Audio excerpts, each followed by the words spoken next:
बिस्मिल्लाहिर्रहमानिर्रहीम। खातिन हज़रात, मैं हूँ अख्तर अब्बास और आप सबको मेरा सलाम पहुँचे। आज 3 सवाल हैं और तीनों बड़े इम्पॉर्टेंट हैं। पहला सवाल सबीन अंजम ने किया है और ये पूछती हैं कि ईगो क्या है, क्या ये अच्छी होती है या बुरी होती है। और दूसरा सवाल वकार नकवी साहब ने किया है। वो कहते हैं कि मैं इस पेंडेमिक में यूनिवर्सिटी में अपनी जॉब से हाथ धो बैठा हूँ और उन्होंने मुझे चुपके से निकाल दिया है। मुझ पे जो उन्होंने इल्ज़ाम लगाए हैं वो ये हैं कि मैं अपने कोलीग्स के बारे में, अपने बॉसेस के बारे में, इवन यूनिवर्सिटी इंतज़ामिया के बारे में बहुत बुरी बुरी बातें करता हूँ।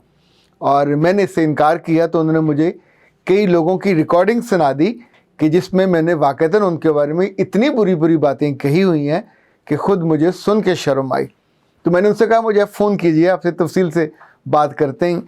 तो इनकी फ़ोन के बाद जो गुफ्तगू हुई वो भी आपको मैं बताता हूँ। तीसरा सवाल है मिसेज़ गुलफशा का।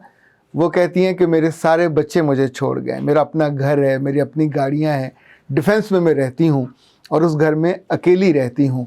तो क्या ये मेरी ईगो की वजह से सब कुछ हुआ या मेरी औलाद ने मेरी ईगो को हर्ट किया? कहीं ऐसा तो नहीं है कि मैं किसी झूठी ईगो के सहर में मुब्तला थी और मैंने सब कुछ गंवा दिया? जी खातिन हज़रात, ये तीनों सवाल आपस में जुड़े हुए हैं और बहुत अहम हैं। ईगो के बारे में आमतौर पे 2 तरह के नुक्ता निगाह हैं। कुछ लोग तो कहते हैं होती नहीं है, उनका ख्याल है जैसे भूत नहीं होता इसलिए ईगो भी नहीं होती चूँकि नज़र नहीं आती। पर ऐसा तो नहीं है। जो चीज़ नज़र ना आती हो उसके वजूद से इनकार नहीं किया जा सकता। बहुत सी चीज़ें हैं जो नज़र नहीं आती पर दे एग्जिस्ट। अभी देखें, जब हमारा किसी बंदे से या बंदी से वास्ता पड़ता है तो वो हमें देखकर किसी तरीके से रिएक्ट करता है, या तो वो एरोगेंट हो जाता है क्योंकि उसके अंदर एरोगेंस होती है, या वो हमको इंस्पायर करता है क्योंकि उसके अंदर पॉजिटिविटी होती है, या हमको वो इंस्पायर करने की जगह साथ साथ इंस्पायर भी करता है। सो ये उसके अंदर चीज़ होती है। अगर कोई हमसे बात करते हुए उसका लहजा बुरा हो, हमारे बारे में वो जजमेंटल हो जाए, हमारे सामने या हमारी गैर मौजूदगी में ऐसी दिल दुखाने वाली बात करे और हमेशा उसका नुक्ता निगाह हो, आई एम द बेस्ट, जो मुझको इल्म है तू क्या चीज़ है और तू क्या बेचती है या बेचता है और मेरे सामने किसी की औकात क्या है। बहुत से लोग जो हमारे अपने होते हैं, हमारे अपने प्यारे होते हैं, कभी कभी तो आपके भाई होते हैं, कभी आपके वालिद होते हैं, कभी आपकी वालदा, कभी आपका चचा। कुछ लोगों को ज़्यादा कमाने के बाद ये जोम हो जाता है, कोई इगोइस्टिक हो जाते हैं। कुछ लोगों को थोड़ा सा इल्म आ जाए तो भी इगोइस्टिक हो जाते हैं। कुछ लोग थोड़े खूबसूरत हों, लोगों ने उनकी खूबसूरती की तारीफ़ की हो तो भी उनके अंदर एरोगेंस आ जाती है। याद रखिएगा, ये जो ईगो है मैंने देखा है कि इंसानों की सबसे बड़ी दुश्मन है।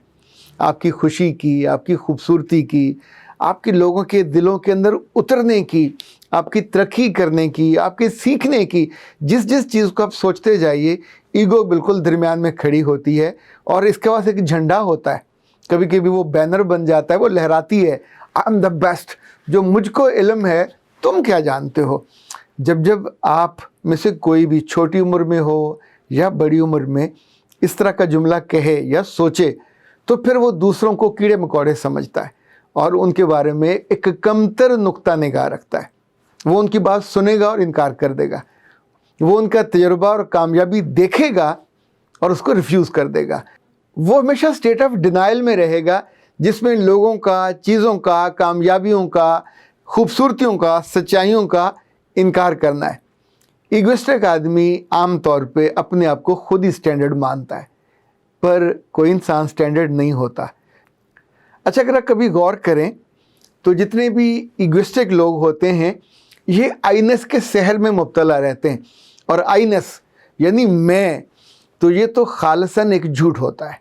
मैं वैसे बाय द वे है क्या चीज़ इस पूरी दुनिया में, इस पूरी कायनात में? हमारी दुनिया इतनी पिद्दी सी है, इस इतनी बड़ी कायनात के इतने बड़े दुनियाओं में एक छोटा सा मुल्क पाकिस्तान, उस छोटे से मुल्क में आपका शहर एक छोटा सा, वो कस्बा और भी छोटा सा, उस कस्बे में हज़ारों लोग, उसमें आप कहाँ बनते हैं? यानी 0.000000000 जहाँ तक ले जाएं आप इतने कम अहमियत के और छोटे हैं। और उसमें इंसान अपने आप को ایک جھوٹی دنیا میں رکھ کر بٹھا کے سوچنے لگے تو اسی کو میں عام طور پہ کہتا ہوتا ہوں یہ نرگسی کوفتے ہیں جو اپنی ذات سے باہر ہی نہیں نکلتے. یہ لوگ بالآخر اکیلے ہو جاتے ہیں لیکن لوگوں کو تنگ بڑے کرتے ہیں. یہ جس گھر میں ہوں، لائک مسز گل افشاں نے کہا، انہوں نے اپنے بیٹوں کو بھی تنگ کیا، انہوں نے اپنی بیٹیوں کو بھی تنگ کیا، انہوں نے اپنی بہوؤں کو بھی. یعنی آپ سوچئے کہ زندگی ان کی اتنی اجیرن بنا دی کہ سب سے پہلے ان کے میاں ان کو چھوڑ کے گئے، اور جاتے ہوئے وہ ان کو گھر، گاڑی، بہت سے پیسے بھی دے گا کہ ٹھیک ہے تو اس کے ساتھ جی لیکن میں تمہارے ساتھ نہیں جی سکتا. تم اتنی ہرٹ کرتی ہو، سنتی نہیں ہو، بات تم سے کی نہیں جا سکتی، تم سے کمیونیکیشن بھی نہیں کی جا سکتی. تم ہمیشہ، اسے اردو میں ایک بڑا خوبصورت جملہ کہا جاتا ہے، میں کے گنبد میں بند ہونا. تو جو بندہ یا بندی میں کے گنبد میں بند ہوگا، اسے اپنی بیٹی کی محبت کیوں نظر آئے گی، اسے اپنی بیٹی کی محبت کیوں نظر آئے گی، اسے اپنے میاں کی چاہت کیوں نظر آئے گی. ابھی جب بیٹے چلے گئے ہیں، بیٹیاں چلی گئی ہیں، بہویں روٹھ کے چلی گئی ہیں، اور ناٹ شی از الون، تو گھر تو وہیں پہ قائم ہے. پر اب کمپیریزن کے لیے، لوگوں کے ڈینائل کے لیے، لوگوں کو شرمندہ کرنے کے لیے، لوگوں کو جھوٹا کرنے کے لیے سامنے بندہ نہیں ہے. مائیوں کے ساتھ آپ کتنا ایگوسٹک ہو جائیں گے. عام طور پہ جو ایگو والے لوگ ہوتے ہیں ان کو کمپٹیٹر بھی تو چاہیے جس کے برابر پہ بیٹھ کے بات کر سکے. ہم اس وقت کتابی بات نہیں کر رہے، میں تو زندگی کی ان ریئلٹیز کی بات کر رہا ہوں جو آپ بھی دیکھتے ہیں، میں بھی دیکھتا ہوں. ابھی جس پروفیسر صاحب نے ذکر کیا، ان کا فون آیا تو میں نے ان سے پوچھا کہ آپ ایسا کیوں کرتے ہیں. اس نے کہا سر میرے سامنے کسی کا تذکرہ ہو جائے اور کوئی مجھ سے اس کے بارے میں محبت سے یا توجہ سے پوچھے تو میری جان پہ بن آتی ہے. پھر اس نے کہا کہ سر میں ایک ایسی بات آپ کو بتانے لگا ہوں، مائنڈ مت کیجیے گا. میں نے کہا بولو. اس نے کہا مجھ سے ایک طالب علم نے پوچھا کہ سر اختر عباس صاحب کے بارے میں آپ کیا جانتے ہو، وہ یونیورسٹی میں استاد رہے ہیں، یونیورسٹی کے ہیڈ رہے ہیں، اسی یونیورسٹی میں جس میں وہ صاحب پڑھاتے. تو کہنے لگے، میں نے کہا جھوٹا آدمی ہے، بالکل مکار ہے، دھوکے باز ہے، سب فراڈ ہے. وہ تو ایسی فوش فوش گفتگو کرتا ہے، گندی فلمیں بناتا ہے، گندی چیزیں بناتا ہے. وہ کہنے لگے جی میں نے وہ چیزیں اس سے کہیں جو میرے حاشیہ خیال میں آ سکتی تھیں کہ کوئی بری چیزیں، اور وہ لڑکے اس کی طرف ایسے کر کے دیکھ رہے تھے. ظاہر ہے ہی واز اے ٹیچر. لیکن جب آپ اپنی بات پوری مکمل کر لیتے ہیں تو تب آپ کو تاریخی جھوٹوں کی طرف اس پہ یقین آ جاتا ہے کہ جو میں نے کہا ہے، چونکہ میں نے کہا ہے یہ سچ ہی ہوگا، اور آپ اس کو سچ مان کے جینے لگ جاتے. انہوں نے چونکہ یہ طرز عمل اپنے کولیگز کے بارے میں کیا، ایک کولیگ کو پتہ چلا، اس نے کسی اسٹوڈنٹ کو بھیج کے اس کی ریکارڈنگ کروا لی. پھر انہوں نے اپنے ہیڈ کے بارے میں، ظاہر ہے یہ کسی اور نے کیا تاکہ پتہ چلے، تو انہوں نے اپنے ہیڈ آف ڈپارٹمنٹ کے بارے میں بھی یہی کہا. ایون انہوں نے اپنے ریکٹر کے بارے میں بھی اسی طرح کے اظہار، یا یہ جو شاندار اظہاریہ تھا کہ چونکہ اس کے لیول پہ آ کے جب بھی کوئی پوچھے گا تو سمجھے گا کہ یہ مجھ سے کمپیریزن ہو رہا ہے. اللہ کے بندے، تم کیا اور تمہاری اوقات کیا.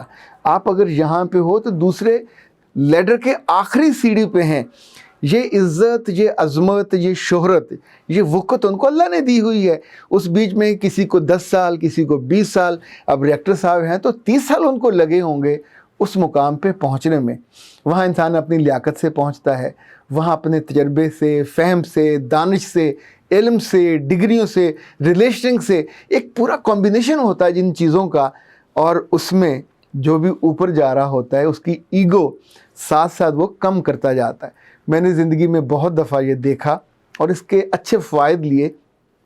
جب بھی آپ کامیابی کے گھوڑے پہ سوار ہوتے ہیں تو یاد رکھیے گا، یہ کامیابی جو آپ ہر لمحے طے کر رہے ہوتے ہیں، اگر آپ اپنے کھاتے میں ٹوٹل ڈالو گے تو آپ ایگوسٹک ہو جاؤ گے. گھوڑا ہے جو آپ کو بھگا کے لے کے جا رہا ہے، یا وہ لوگ ہیں جن کے ساتھ آپ ٹیم بن کے بھاگ رہے ہوتے ہیں. تو جب آپ ان کو ریکگنائز نہیں کرتے، ان کی خوبیوں کو، ان کی خوبصورتیوں کو، پھر آپ اکیلے رہتے جاتے ہو، پھر آپ ایروگنٹ بھی ہوتے ہو، پھر آپ کے اندر وہ یک طرفہ سوچ آتی ہے جو کہ آپ کو جھوٹی دنیا میں لے جاتی ہے. دیکھیں اگر کوئی سچی ایگو ہو تو وہ یہ ہو سکتی ہے نا، I am a good human being, I am a Muslim, I am a Pakistani, I am a Lahori, یا آپ اپنی برادری کے ساتھ میں Syed, I am a Jat, I am a Butt, جو بھی ہے. اب یہ اتنی سی بات تو سچ ہے، لیکن اگر آپ یہ کہو کہ I am the best, you are not the best. دنیا نے آپ کو ڈکلیئر نہیں کیا. اگر ڈکلیئر کرے گی تو یا گیم میں کرے گی، سپورٹس میں ہو جائیں گے، انٹلیکچوئل میں ہو جائیں گے، کسی کام میں ہو جائیں گے، پیسے میں ہو جائیں گے، तब भी कॉम्प्रिहेंसिव बेस्ट तो आप नहीं हो सकते। आप स्टैंडर्ड नहीं बन सकते कि जहां आपकी बातों को, आपकी पसंद को लेके सब लोग अपने आप को कैंचियाँ लेके काट लें और उस तरह छोटे साइज़ में कर लें, कट इन साइज़ आ जाएं आपके लिए। देखिए, ये जो ईगो है एक मेटाफर है, रियलिटी है, पर रियलिटी इतनी सी है कि इतनी बड़ी दुनिया में आप अपने रब के एक छोटे से बंदे हो। जब तक वो चाहता है आप होते हो, जब वो चाहता है आपको वापस बुला लेता है। बहुत हुआ तो आप उसके नुमाइंदे हो सकते हो, आप उसके खलीफा हो सकते हो, पर मुझे लगता है इससे भी कमतर मुकाम है। हम इनफैक्ट उसके एग्जामिनेशन हॉल में एग्ज़ाम देने वाले कैंडिडेट हैं, अच्छा करते हैं बुरा करते हैं, वो जज हो रहा होता है। उसके नुमाइंदे तो वहाँ मुमकिन हो सकते हैं, हमें सिखाने पढ़ाने वाले हो सकते हैं। हम जो आम लोग हैं, हम तो सारा वक्त ही अपने अमाल को संभालने, बेहतर करने, खूबसूरत बनाने ताकि वो हमसे राज़ी हो जाए। यानी अगर ये वाली कैफियत हो जिसमें आप मुस्तकिल स्ट्रगलर हो, उसमें ईगो कहाँ से आएगी। ख़ातिन हज़रात, आखिरी बात जो है, ये जो ईगो है आपको सेल्फिश भी बनाती है, एरोगेंट भी बनाती है, कुछ नुकसान और भी आपके करती है। लाइक आप लोगों के तजर्बे से सीखना बंद कर देते हैं। नंबर 2, आप लोगों की हर बात की तरदीद करने लग जाते हैं। नंबर 3, आप लोगों की खूबियों और ख़ूबसूरतियों का मज़ा लेना बंद कर देते हैं।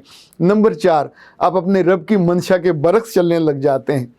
नंबर 5, आप बड़े बड़े कीमती लोगों से दूर हो जाते हो। आप कहते हैं मैं आगे बढ़ के उससे क्यों मिलूं, मैं जाके उसके साथ तारफ़ क्यों करूं। सो आप अपने लिए आगे बढ़ने या लोगों की करीब होने का जो कीमती मौका है वो भी खो देते हैं।